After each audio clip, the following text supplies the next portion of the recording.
Em questão de advogado para fazer o contrato, é um processo complicado ou tranquilo? Olha, depende, Severino, porque olha só, para você fazer um contrato com um advogado, primeiro, é muito importante que o contrato seja feito com o advogado, tá? Isso, cara, não tenha dúvida, porque o advogado tem conhecimento técnico da lei. Né?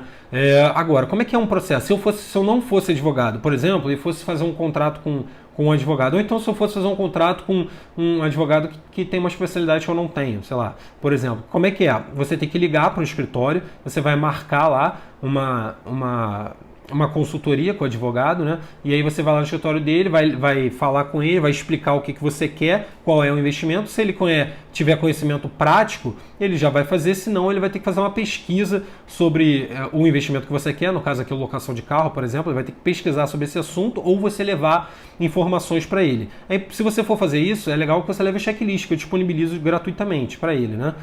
Enfim, aí ele vai marcar com ele, beleza. Teve a primeira conversa, você vai voltar para casa, ele vai demorar lá o tempo para fazer, normalmente uma semana, 2 semanas, ele faz esse contrato e aí depois desse período você vai marcar novamente com ele e vai lá ver como é que ele fez o contrato, vai analisar, ele vai te explicar o contrato e você vai pagar pela consultoria, ou normalmente também o advogado até não cobra algumas vezes consultoria, e você vai pagar pelo valor desse contrato. Um contrato, por exemplo, para locação está em média, aí, segundo a tabela da OAB, tá R$ 1.500. Na verdade está R$ 1.500 da última vez que eu vi. Então 1.000 não tem como tá um valor mínimo que o advogado usa essa tabela como média aí para cobrar por esse contrato. Então esse é o procedimento. Não é um procedimento complicado, mas é importante que você leve as informações para o advogado. Por quê? Porque esse investimento de locação de carro para motorista de aplicativo é um investimento novo. Então vai ser difícil você achar aí um advogado que tenha conhecimento prático nisso, né? Então, por quê? E isso é importante porque o advogado tem que saber o que ele vai escrever.